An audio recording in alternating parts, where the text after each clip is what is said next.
While introducing me at her birthday dinner, she smirked and said, "Don't get any ideas. You're just temporary." Everyone chuckled awkwardly. I stood up, paid my share, and said, "Guess the temporary part just ended," and left. She called an hour later crying. I never answered. Hey viewers, before we get into the video, don't forget to subscribe to the channel and hit the like button if you want more stories like this. Thanks. I should have known something was off the first time I met her friends. 3 months in, Vanessa finally invited me to meet her inner circle. Cocktail bar in Tribeca, bottle service. The kind of place where one drink costs more than my weekly grocery run. I showed up in my best blazer. Clean, tailored, off the rack from Nordstrom. Everyone else looked like they'd stepped straight out of a luxury fashion spread. Connor, Brittany's husband, was the first to size me up. "So, Nathan, what do you do?" "Architecture," I said. Polite nods circled the table. "Which firm?" Connor leaned forward, fingers tapping against his Rolex. I named it, mid-sized, well-respected, solid work. "Oh," his smile thinned. "I thought you meant one of the big ones." Then the conversation moved on. I felt like I'd failed an exam I didn't know I was taking. In the Uber home, Vanessa was quiet. "You were really quiet tonight," she said, eventually. I felt like I was being interviewed for a job I didn't apply for. She shifted. "What's that supposed to mean?" "Your friends spent the entire night trying to decide if I was worthy of you based on my resume. They're just protective." "Protective of what?" She hesitated. "They've seen me date guys who had better credentials." I turned toward her. "Is that what you mean? That's not fair. Do you care about any of that?" "No, of course not." She took my hand. "I like you for you." "Good. Because that's all I have." She kissed me. "That's all I want." She was lying. To me, to herself, maybe to both of us. The signs were there. I just didn't want to see them. Month 4, my firm won a small but prestigious design award, the kind that actually matters in architecture. I was proud. Vanessa posted it once on her Instagram story. Brief, vague, no tag. When I asked why, she said, "I don't like mixing personal and professional online." Month 5, we ran into her ex, Preston, at a charity gala. Exactly what you'd expect. Finance background. Patek Philippe on his wrist, stories about his place in the Hamptons. Vanessa lit up talking to him in a way I hadn't seen in weeks. On the drive home, she went silent. "What?" I asked. "Nothing." But something had shifted. Month 6, my parents came to visit. I'd wanted Vanessa to really meet them. She agreed but looked uncomfortable the entire time. My dad talked about his years at the machine shop. My mom talked about their small apartment in Queens. Vanessa smiled politely and checked her phone every few minutes. Later she called them sweet. The tone made it sound like an insult. By month 7, Preston's name came up constantly. Preston took me to this restaurant. Preston knew the owner of that gallery. I wasn't insecure, but I wasn't blind either. Then came her birthday. 2 weeks before the dinner, Vanessa announced she was doing something big. I assumed something intimate. Close friends, maybe her parents another night. She sent me the guest list. 16 people, most I'd never met. I checked the reservation. "Vanessa, this place is like $300 a person. It's my birthday. I only turned 28 once. I'm not saying don't celebrate, I'm saying maybe somewhere more reasonable. I'd love to take you somewhere special." "Just us." God, you sound like my dad lecturing me about money. "Nessa, everyone pays for themselves anyway. You can afford one nice dinner, can't you? It's not about affording it." "Then what is it about?" I hesitated. "You wanting to perform instead of just being." Her face went cold. "Not everyone is satisfied with just being, Nathan. Some of us have standards." That one landed hard. The week before her birthday, I finished her gift, a custom architectural drawing of the building where we first met. That gallery opening where we talked for 3 hours, where she told me I was the most interesting person she'd met in years. I showed it to my sister Sophie. "It's beautiful," she said. "She better appreciate this. She will." Sophie studied me. "Nate, are you happy?" "What kind of question is that?" "A real one, because from the outside it looks like you're working overtime to make someone happy who doesn't return the effort. You don't know her like I do." "Maybe. Or maybe I see her clearer because I'm not in love with her." I had no answer. The night of the dinner, I arrived in my best suit. The restaurant was breathtaking. Floor-to-ceiling windows, ocean murals, everything designed to impress. Vanessa's friends were already there, champagne flowing. She wore a designer dress I'd never seen, new, expensive. She kissed my cheek, not my lips, and took my gift without looking. "Oh, you can just put that on the gift table?" There was an actual gift table. Designer bags, Tiffany boxes, Cartier ribbons. My wrapped frame looked painfully out of place. The seating told me everything. Long table. Vanessa at the head, me near the far end, between Greg, Madison's drunk husband, and an empty chair. I'd been assigned the kids' table. The first hour was death by 1,000 small cuts. So you're an architect? Greg asked. Commercial buildings, mostly. Cool. He was already looking away. Down the table, Madison laughed.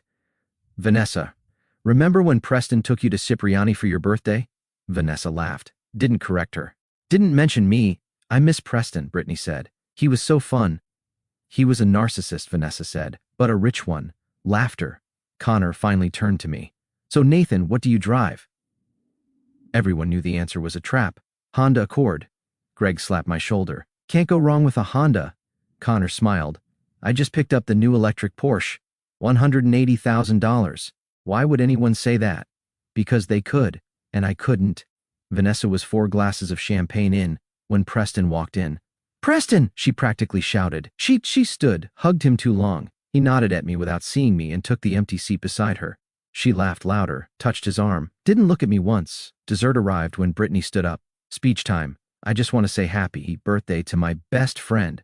Gorgeous, successful, and way too good for most men in this city. Laughter. But she did bring a date, so let's meet him properly. Nessa, introduce your boyfriend. Is that what we're calling him? Vanessa laughed. She stood, unsteady. Everyone, this is Nathan. A few awkward waves. Yes, he's my boyfriend. Air quotes. More laughter. Then she looked right at me, smirking. Don't get any ideas. You're just temporary. The table froze. Vanessa. Madison tried. What? I'm just being honest. Communication is healthy, right? She glanced at Preston. I mean, look at him. Nathan's sweet. He's fine. But he's not. She gestured around the table. Endgame. Brittany laughed nervously. Oh my God, Nessa. Vanessa kept going. He's like a palate cleanser. You know when you eat sorbet between courses? She pointed at me. That's Nathan. He's the sorbet between the real meals. A few people laughed, the nervous kind. Ethan, the one openly gay friend in her group, looked genuinely horrified. Preston smirked. My face didn't move. What did you call it, Britt? Vanessa asked. A bridge boyfriend? That was a joke. Well, it's true, Vanessa shrugged. He's a bridge from Preston to whoever's next, she laughed. God, that sounds awful, but it's not awful if it's true, right, Nate? She stared at me, waiting for me to laugh along. Is that really what you think I am? My voice was calm. Oh, don't be so sensitive. You knew what this was. No, I really didn't. Come on, be honest. Did you seriously think we were getting married? She gestured at me. You're an architect who drives a Honda. Then she gestured at herself, at the restaurant, at the table. This was fun, but let's be realistic. The table went dead quiet. Preston's smirk deepened. I'm just being honest for once, she continued.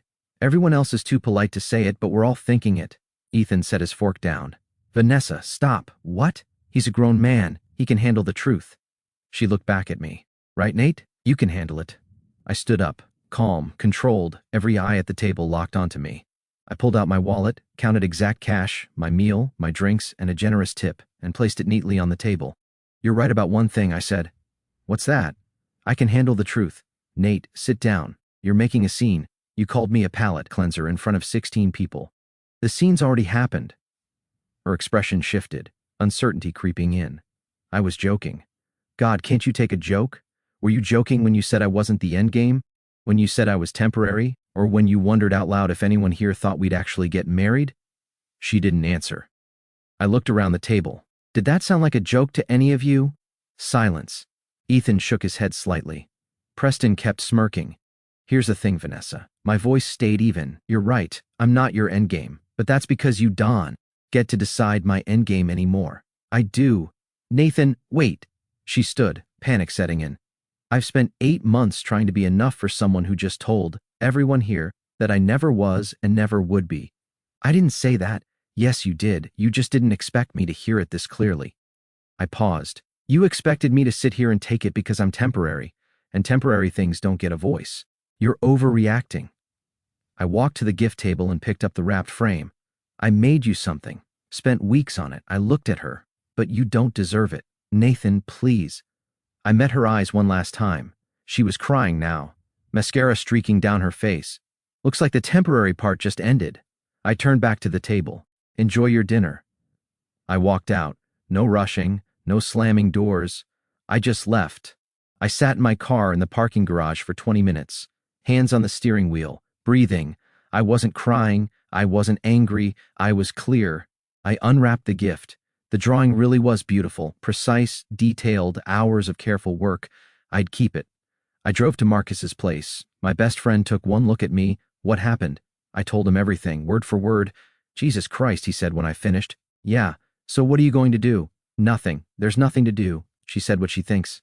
I left. It's done. Marcus leaned back. She's probably going to call. Are you going to answer? No, not even to hear her out. She called me a palate cleanser in front of her ex. In front of people I spent 8 months trying to impress for her. What's there, T? Oh, here? An apology. An apology for saying what she actually believes? I shook my head. She did me a favor. She was honest for the first time in our relationship. He studied me for a moment. You're really done. I'm really done. He nodded. You okay? I exhaled slowly. Yeah, I thought about it for a second. You know what? Yeah, I actually am okay. I felt lighter. At 10:47 p.m., my phone started ringing. Vanessa. I let it go to voicemail. Marcus glanced at me. You're really not going to answer? No. She called again at 10:52. Voicemail again. This time she left a message. Nate, hi, it's me. Hi, I think maybe we should talk. I was drinking and I said some things that came out wrong. You know how I get when I drink. It was supposed to be funny. Everyone was laughing. I was just playing to the crowd. Can you call me back, please? I deleted it before it finished. She called again at 11:47. Nathan, please, I'm sorry, okay? I'm really sorry. I didn't mean you were temporary. I don't even know what I meant. I was drunk and stupid and trying to impress people who don't matter. You matter. You've always mattered. Please call me back. Let me explain. I can fix this. Then the text started. Are you awake? I know you're seeing these. Can we please talk? I'm sorry. All delivered. None read. I turned my phone face down on Marcus's coffee table. I'm going to sleep, I said. Thanks for letting me crash. Stay as long as you need. I woke up Saturday morning having slept better than I had in months. 23 messages from Vanessa. 6 missed calls. I didn't read them, didn't listen to the voicemails. Marcus handed me a cup of coffee. What's the plan? Go to my place, grab some things. Stay here a few more days if that's okay. Of course. But won't she show up there? Probably. I'll go when she's not around. By Sunday. Her tone had changed. You're really going to ignore me over a joke? This is childish. We need to talk like adults. Then my sister called. Did Vanessa just call you? I asked. Yeah. I told her to lose my number. What did she say? That you're overreacting. That it was all a misunderstanding. Sophie's voice hardened. I told her exactly what I think of someone who calls my brother a palate cleanser at a public dinner. She tried to defend herself, Sophie continued. Said she was drunk. Drunk words are sober thoughts, I said. That's exactly what I told her. She paused. Are you okay? Really? Yeah, I really am. Good. Because you deserve someone who's proud to be with you, not someone who treats you like a placeholder until she can upgrade. Over the next week, Vanessa tried everything. Apologetic texts, angry texts, guilt, tears. She showed up at my apartment. I wasn't there. She called my office. The receptionist took a message. I didn't return it. She sent flowers to my work. I had them donated to the hospital. On day 6, an email arrived. Subject, please read this. I read it twice. It said everything I might have needed to hear 8 months ago. Admissions of her insecurity, her hunger for approval. How I made her feel like she could be better, but how she'd been too afraid to choose that. You were never temporary to me. I was just too much of a coward to admit that you were exactly what I needed. I felt nothing. Marcus found me staring at my laptop. What did it say? Everything I needed to hear 8 months ago, I said. Nothing I need now. I deleted it. The consequences for Vanessa came faster than I expected. Ethan stopped answering her calls. He'd been at the dinner. He'd seen it all and was appalled by it. Madison grew distant afterward. Greg, her husband, apparently told her the night was brutal and that he'd lost. All respect for Vanessa. Even Brittany, her closest friend, said, that was really harsh, babe. Like, really harsh. 2 weeks later, Connor ran into me at a work event. He pulled me aside. Hey man, he said quietly, just wanted you to know, what she did was messed up. A few of us saw it. I wanted you to know that. I appreciated it more than I expected to. Vanessa, lonely and unraveling, reached out to Preston. They met for drinks. He made a move. She let him. She woke up the next morning to an empty bed and a text. Fun catching up. Let's do it again sometime. She told me this much later. Said that was the moment it finally clicked. She'd made me feel exactly the way Preston made her feel. Used, temporary, convenient. I didn't stay at Marcus's place forever. After 2 weeks, I went back to my apartment, back to my life. Work handed me a major project, a museum renovation. I buried myself in it. I started going to the gym regularly, something Vanessa had always discouraged. Too much time away from me, she used to say. I had dinner with my parents. They knew what happened. My dad put a hand on my shoulder. A man who knows his worth doesn't beg to be valued. I took the architectural drawing I'd made for Vanessa and redid it. Not the building where we met, but my parents' first apartment building in America. A tribute to real love, real sacrifice, real value. I hung it in my living room. By month 2, I heard through mutual friends that Vanessa's job was in trouble. One of her biggest clients, someone who'd been at the birthday dinner, requested a different account manager. Her boss had concerns about her professionalism. Her parents, after hearing about the incident, cut off her allowance. We didn't raise you to be cruel, her mother had apparently said. Vanessa moved into a smaller apartment in a less fashionable neighborhood. The story spread. Through her social circle, she became known as the woman who publicly humiliated her boyfriend. Men she tried to date had heard about it. One even asked on a first date, "Are you the sorbet girl?" She left in tears. Month 3, she texted me, "You have some of your things here. When can I drop them off?" It was the first message I'd answered in months. "Leave them with the building manager at my address." "Can I bring them to you?" "I'd like to talk." "No, please, just 5 minutes." "There's nothing left to say. Leave my things with the manager." She showed up anyway. My building manager called. "There's a Vanessa Chun here with a box. She's asking if I can buzz you. Says she just needs 5 minutes." "Tell her no," I said. "If she doesn't leave, call building security." She waited in the lobby for 30 minutes. I never went down. I watched from my window as she finally walked out, carrying the box back to her car, crying. I felt nothing. Months after the dinner, my museum renovation was featured in a public exhibition. My firm was proud. Local architecture magazines covered it. It was a big deal. Opening night was packed. My colleagues, my parents, Sophie and her husband James, people from the industry I respected. I stood near one of my renderings, talking with a journalist about design choices, when I saw her, Vanessa. She stood near the entrance, scanning the room. When she spotted me, she froze. I turned back to the journalist and finished my sentence. She lingered. Eventually, she walked over. "Hi," she said. I turned to face her. My expression didn't change. "Vanessa, I saw the exhibit was opening tonight." She gestured around. "Your work, it's beautiful." "Thank you." An awkward pause stretched between us. "How have you been?" "Good, busy, I can see that." She glanced around again. "This is incredible, Nathan, really. You would be proud." "I am. I've been thinking about you." "Okay." She looked irritated now. "That's it? Just okay? What would you like me to say?" "I don't know. Something. Anything. We were together for 8 months and now you look at me like I'm a stranger." "Vanessa, you called me a palate cleanser at your birthday dinner. What did you expect would happen?" "I expected you'd let me apologize. I've tried for months. I know. I read your email. I saw your messages. And you ignored them." "Yes. Why?" "Because an apology doesn't undo what you said. It doesn't change what you actually think of me." "I don't think that anymore." "I was wrong." I really looked at her then. "You weren't wrong, Vanessa. You were honest. For the first time in our relationship, you said what you really felt. I'm just sorry it took getting drunk at your birthday dinner for it to come out." "That's not fair. People say stupid things when they're drunk. Drunk words are sober thoughts." She let out a broken laugh. "God, everyone keeps saying that." Tears were falling now because she knew it was true. "You said I wasn't the end game, that I was temporary, that I wasn't the kind of guy you end up with." I paused. "You were trying to impress people who don't matter, but they mattered to you more than I did, and that's fine, but I won't be with someone who's ashamed of me." "I wasn't ashamed." "Yes, you were." "No, I wasn't. You seated me at the end of the table. You barely spoke to me all night. You compared me to Preston in front of everyone. You told 16 people I was a placeholder until someone better came along." "I know." Her voice cracked. "I know, and I've regretted it every day since." "I believe you." Hope flickered across her face. "Then why won't you give me another chance?" "Because I don't want one." She stared at me like I'd struck her. You don't?" "No. I spent 8 months trying to be good enough for you, trying to fit into your world, trying to impress your friends, and the whole time you were embarrassed by me."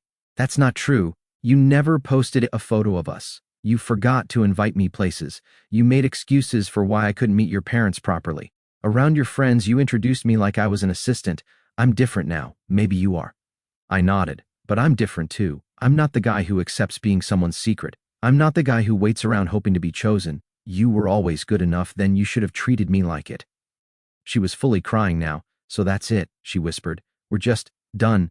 We've been done since your birthday. You just didn't realize it because I stopped responding."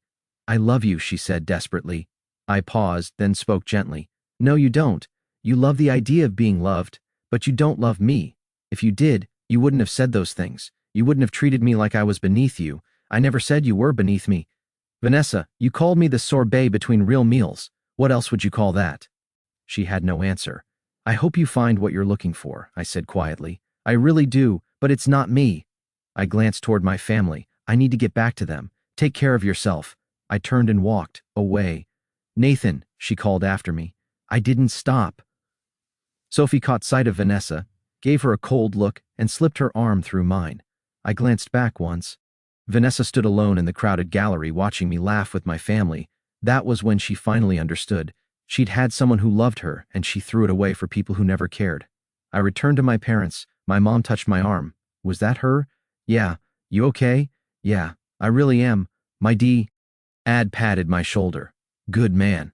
The exhibit went on. I stayed present, engaged, celebrating something I was genuinely proud of, surrounded by people who were proud of me. I didn't think about Vanessa again. I hadn't moved on to someone new. I'd moved on to myself. And that was enough.